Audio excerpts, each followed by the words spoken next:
Duxbury looks up to the halfway line. Then he spots Thewlis in a spot of space there. And Thewlis with a really clever ball round the corner. And Wheatley runs onto it here. This could be interesting for Moors. Wheatley. Cousin Dawson comes to support the attack. His low ball into the front post. Diverted behind by Harry Flowers. There's a lunging challenge from the centre-back. I had to get there as well because there was plenty behind him coming in looking to get a decisive touch. And it's the first Moors corner of the afternoon. It's going to be taken by Mark Anderson. Anderson, who scored such a fine goal last week, didn't he, to level things up. A lovely cultured finish from the edge of the box. What can he create this time? It's a corner, maybe off the training ground.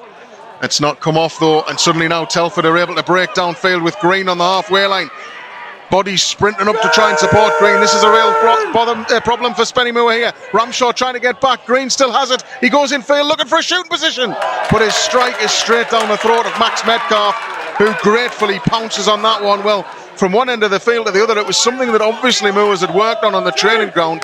Telford were wise to it. Nipped in and broke downfield. And thankfully, the shot in the end from Green, whose goal it was, won the game for Telford 7 days ago against Chorley. This time straight at the Moors goalkeeper. Quarter of an hour into this National League North contest. It's still goalless.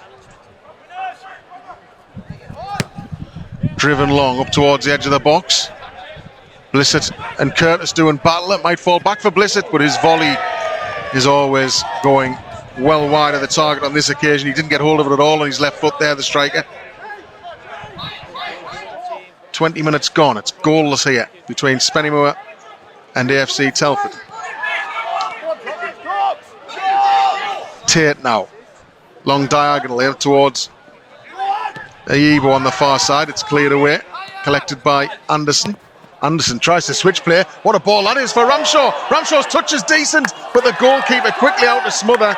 And it goes behind for a corner. Pilling thought it should have been a goal kick. I've got a bit of sympathy with him, I have to say, but it's a right-wing corner for Spennymoor Town here. But that was a wonderful switch of play from Anderson. Duxbury will try and aim this one in at the to the front post, where Curtis has taken up a position. In towards Curtis, it can't reach him, but it's not fully clear as yet. Telford have just about done the job now, and Devon Green's going to try and get there on the halfway line. Cousin Dawson does enough though, and it's cleared over the top. Taylor's going to try and stop that one going out for a goal kick, and Flowers is being dispossessed on the far side and then fouls his man. That's really clever forward play from Glenn Taylor there. He had no right really to win anything.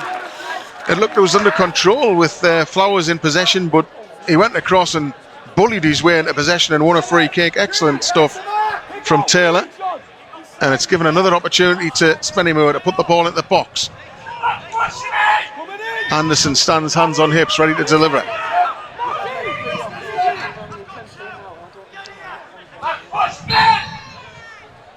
It's another low one in towards the front post, and it's almost caught the goalkeeper out there. Presumably that's what he was trying to do, Mark Anderson. It wasn't a missed kick, it was an attempted shot on goal, it would appear, from Anderson there. He just tried to catch Pilling out at his near post, and Pilling had to go down at his right and make a pretty decent save in the end. It's a left wing corner. Driven forward towards Taylor. Might fall down for a Yibo here. Thewlis knocks it down for Ramshaw instead. Back to Thewlis, who tries a lovely little pirouette turn there, but he can't find the black and white shirt. Anderson picks up the loose ball though. Clever play by Dawson. Then Ramshaw tries to switch it, finds its way to Duxbury. Duxbury into the box for Thewlis. Clever football. Thewlis on the turn. Might come back at the edge of the box for Anderson. His first shot was blocked. His second screwed wide there. Well, Telford defender stayed down there. He felt that as he blocked the first shot from Anderson. It was goal bound. Appeals for handball. Nothing given. Hands on the head for Anderson there. He was sensing a second goal in as many games there. Play continues, and Curtis is off the field for now, which is a bit of a blow when you consider the size of the Telford attack. So they'll need to get him back on the field as soon as possible.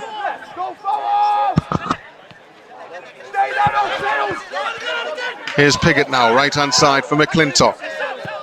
McClintock switches play, but Cousin Dawson will step in. Oh, his head is a bit loose though. Oh, and he goes diving in, trying to retrieve the situation, and Green shoots just wide. Just dragged his shot wide of the target. Cousin Dawson, the most relieved man inside the Brewery Field there, because it was his poor header that presented the opportunity. And thankfully for him, Devon Green this time just drags it wide of the near side, and ball thrown by Duxbury. It's good play by Thewlis. Really good play, actually, to find Cousin Dawson now. Cousin Dawson steps in field with it. Nice ball forward for Ramshaw. Ramshaw's pass might fall loose for Ayibo here. Can Ayibo find the shot? He can, but it's wide. And it whacks into the stand behind that goal there. Just for a second, it opened up for Spennymoor there. Thewlis was the architect initially, and then the ball came back inside from Cousin Dawson. Ayibo trying to find the angle for a shot, but he just got underneath it.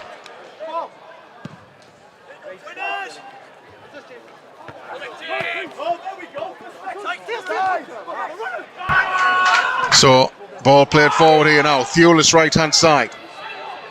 Thewlis tries to check inside against Carson here. This is dangerous for Moors. Thewlis has done well. His cross is a decent one. It might fall loose for Duxbury. Just over the bar. The fullback arriving right on cue on the edge of the 18-yard box. He went with his instep, tried to guide it into the top corner, but he just got a little too much onto it, and it flashed over the crossbar. But a decent sight of goal for Duxbury.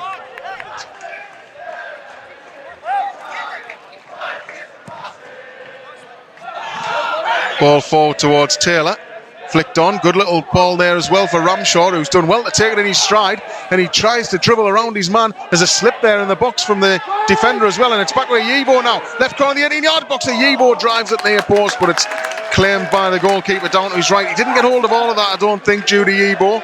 On target from the Spennymoor man, but not really with the venom that was ever going to really trouble Luke Pilling.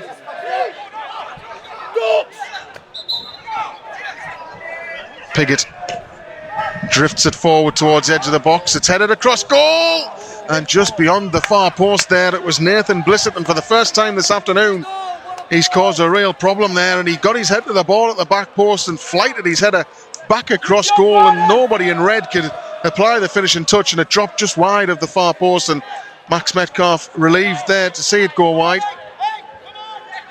And Curtis, wearing a blank shirt now, gets the ball across to Duxbury. Curtis picked up an eye injury in the first half, had to change his shirt. Here's Taylor now, left hand side. Turns and looks to get it Flowers. He's right on this left touchline.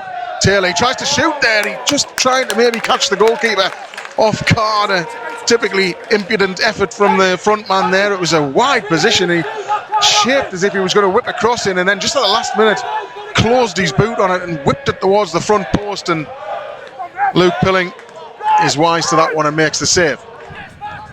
Good work by Anderson there to win the ball back as Telford tried to come forward, and now it's with Duxbury left hand side. He crosses the halfway line with possession. Oh, lovely little turn inside, just chopped back away from the defender, and he's still going Duxbury, and he slides a lovely ball in. There's a chance here for Taylor, who's closed down, and then Duxbury fouls his man on the rebound. First real sight of goal for Glenn Taylor this afternoon. It was brilliant play by Duxbury, who slalomed between a couple of defenders and then slid an inch perfect ball in for Taylor. His touch just out in front of him showed enough to the defender. Carson, the fullback, is interested. I think it's McClintock there as well.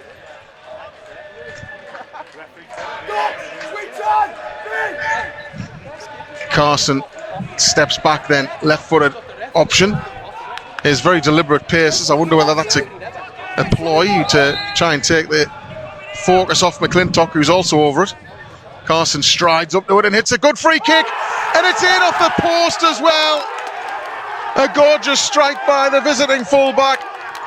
Max Metcalf went full length across to his right and couldn't get near it. It's an inch perfect free kick, in fairness, in off the inside of the left post as we look. And Telford strike first in the 62nd minute. Substitution for the AFC Telford United, replacing number 11, Byron Moore, number 7, Carl Baker. Yeah, it is Byron Moore who's gone off, and Carl Baker. Another attacking threat for Spennymoor to think about then. Comes on. Ball forward. Bouncing down on the halfway line. Anderson challenged for it, but it falls loose for the new arrival Baker, and he wriggles his way forward and tries to ride a few challenges there. He's done really well And he plays a nice ball down the line for Green as well. And Green darts towards the byline. This is trouble. And it's flicked across goal by Blissett. He couldn't get the connection needed. Anderson left-footed. It's this lovely pass right on the chest of Taylor on the right-hand side. Taylor turns in field and finds Wheatley. Cousin Dawson's made a move down the right. Instead it comes inside for Anderson. Then Anderson does chip it out towards Cousin Dawson, but Green is in the way. Back to Cousin Dawson. Lovely little layoff. That time for Wheatley. Wheatley into the box. Edge of the area. Thewlis with a shooting chance, but he puts it just over the bar. Tried to arrow it into that top corner with his instep there, but he couldn't quite find the angles. And there's going to be a change here for Spennymoor now. Ramshaw does well, nods it down into his own path now, and he can charge forward down the left. He's got Thewlis with him on this near left-hand touchline. Thewlis now looks for a route back inside, but it's cleared away by the defender. Ekpolo does well to get it clear. The black and white shirts converging around the Telford man though, and Thewlis wins it back. Now Ramshaw left-hand side. Ramshaw left fringe of the 18-yard box, trying to find the angle for a cross. He puts it in the middle. Oh, Thewlis was arriving, but it was took off his toe. And now Telford might fancy their chances of springing forward here. It's Carson on the left. Carson just taking the sting out of it, holding onto the ball and then chipping it forward. Curtis, though, has read that really well. Comes forward and fizzes it into the path of Taylor, who almost released Thewlis. Might fall loose for Greenfield now. Here's Taylor right-hand side. Anderson's in space in field, and that's where it goes. Here's Anderson. Inside right channel. Plays it at the feet of Ayibo, who's under pressure from behind. No free kick. Referee says play on.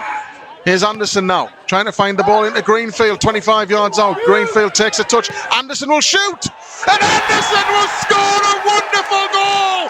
Well, I tell you what, it was a cracker to draw them level last week at Hereford, but Mark Anderson has just topped that this week, because that is simply unstoppable from the midfielder. He curled the ball up and over and round the goalkeeper into the far top corner, and on 73 minutes, Moors are level. It's Spennymoor 1, Telford 1.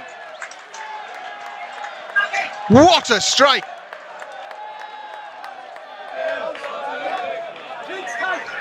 Clipped forward towards us. That's a challenge on Thewlis there. He's going to try and turn, but just for a second there was appeals for a penalty. James Curtis is convinced there should have been a penalty there. Thewlis was backing into his man. It was a clumsy challenge at the very best from the defender. Thewlis went down. I think possibly what went against him was he tried to spring back to his feet and chase the loose ball, and in the end it's out for a throw-in on the far side.